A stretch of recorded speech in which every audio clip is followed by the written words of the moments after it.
Hey guys, it's Johnny here with another Johnny's review. This time I'm using my phone. Last time I used an actual DSLR camera, which for some reason wasn't focusing, and I'm sorry about that, guys. I did comment about that, be like, oh, sorry about the video, I don't know what happened. And also I also ran off space apparently. Should have checked the space. Basically, a rundown, if you didn't read the comments or whatever, the description, basically the rundown from what happened was that I was basically talking about how Maggie was having issues and whatnot. Issues? Is that a word? It is a word, but it's not what I was saying. Basically, I was talking about how Maggie was having...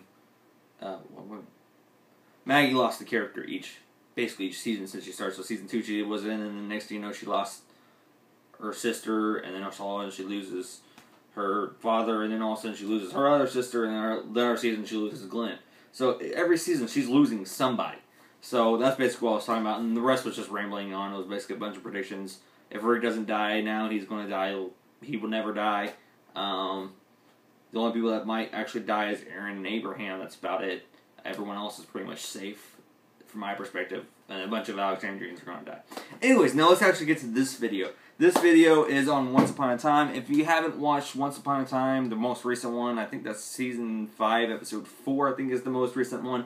If you haven't watched that, click away now. Do not watch that. Spoilers ahead. And I'll give you 10 seconds to do so. 10, 9, 8, 7, 6, 5, 4, 3, 2, 1. Alright, here we go. I don't have a pop toy for this one, guys. So if you want to send a pop toy, I mean, you could. But I don't have a pop toy for this one, and I'm not using this mic. It's just in the frame. Basically, the whole gist of what's going on now is that we're focusing a lot on Henry, if you haven't realized.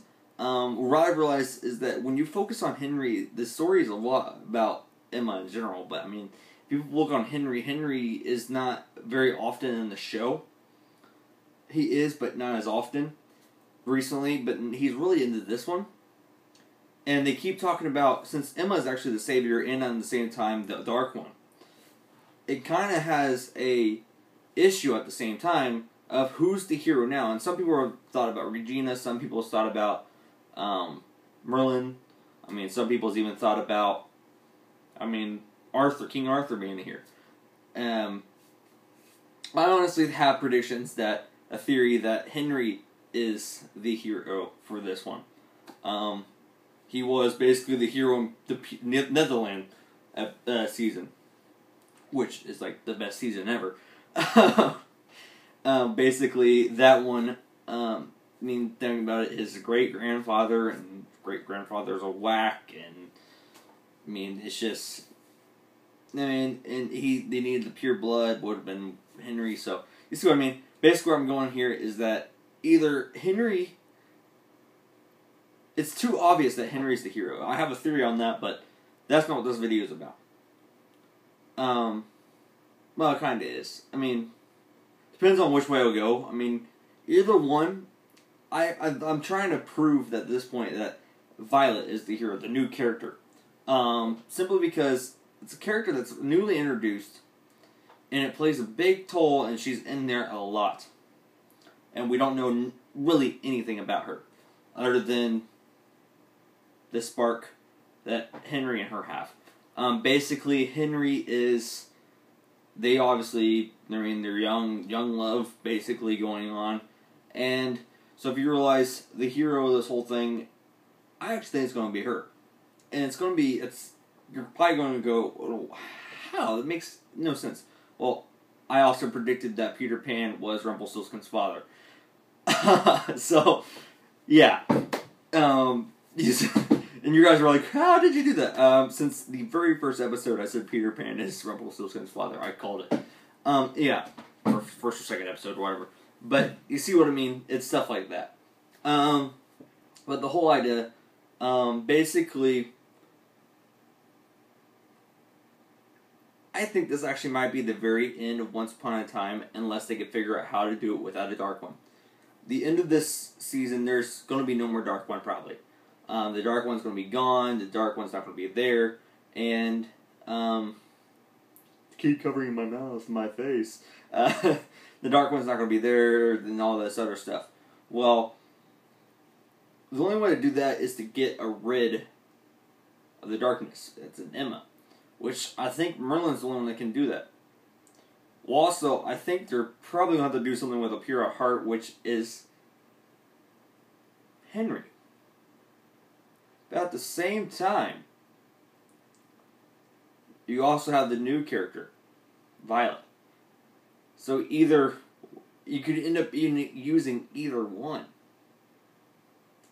And so there's that well balanced there.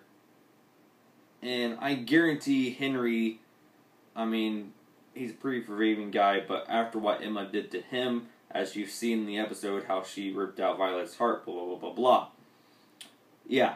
So my whole thing is that Violet is the pure heart that can save Storybrooke and piece back together Camelot. Right? So, either one or two things are going to happen. Either Violet's going to help Henry go through it, and basically she's like hero on the internal side, not the external, and Henry's the external hero. Or she's going to be both, the internal and the external. Well, actually, she can't be really both, but she's going to be the external, and Henry's going to be the internal hero. As he's going to tell her all this stuff, and then she's probably going to get kind of angry about it and go on and go through it. Some people even said Rumple could be the hero. No, probably not. I mean, that would be interesting since he was the Dark One. I mean, you see what I mean? But, no, I don't think that's a possibility. The closest possibility is that Henry or Violet is going to be the hero. Hook could even be the hero. I mean, you could really go either way with this. But this whole thing is to prove, is my theory about Violet being the hero. Basically from evidence that we've gotten so far is that this is Once Upon a Time. They change everything. I mean, I've always had my suspicions about Peter Pan, because Peter Pan is like one of my favorite Disney things ever. But I've always had my suspicions about Peter Pan, and then they go and make this twist that he's some freaking crooked little boy. So, you see what I mean? It gets this kind of point, so it's like, they always twist things just a little bit, or take Peter Pan too far. But, if you go along the story, you can see that I don't even know what story she even plays in. I mean, I guess it's Camelot, but, I mean, I don't see the connection. And yet, you follow through, and she's also some kind of, I mean, her father wants her to have a knight as a man, a guy, to have. In reality, you think about it, you got Brave in this too, with the Merida. You got Merida from Brave in here, this time. Violet and Merida meet up, then, you see what I mean? This is, and then plus the Dark One's Emma, so this one's so woman-focused, this season, that the women have more power in this season than the men do. The last season, the men kind of did, even though you had Cruella de Vil and stuff like that, but Rumple was mainly in charge. And then prior seasons, that, I mean, Peter Pan. So, like, usually the men got the bigger parts, and the men got their evil ones, and there was also the menly heroes, and, of course, the savior was Emma, but, I mean, you see what I mean? But this one's so focused just on the women in general, but they're focusing a lot on Merida, Emma, Regina, Snow, and Violet. So, there's a whole rotation just within those 5 characters. Now, Snow is not so much, really, but I did bring that one up because she's coming up with a lot of excellent ideas that usually Prince Charming usually comes up with. So, see what I mean? I mean, there's many possibilities to this, but that's like the number one evidence that Violet is probably going to end up being the hero, is simply because Merida's there, and Merida can train her, and this and this and that, and then her father wants her to have a knight, but she's probably going to end up being the knight, and so on and so forth. And so, let alone, I don't think there was even a woman knight in Camelot. And so, you see what I mean? It makes the greatest connections. And, so yeah. that's pretty much it. Yeah, we can end it here. So guys, if you guys really like this video and want some more Jonny reviews, make sure to like this video, comment, and subscribe. And so this is Jonny Reviews. See you later.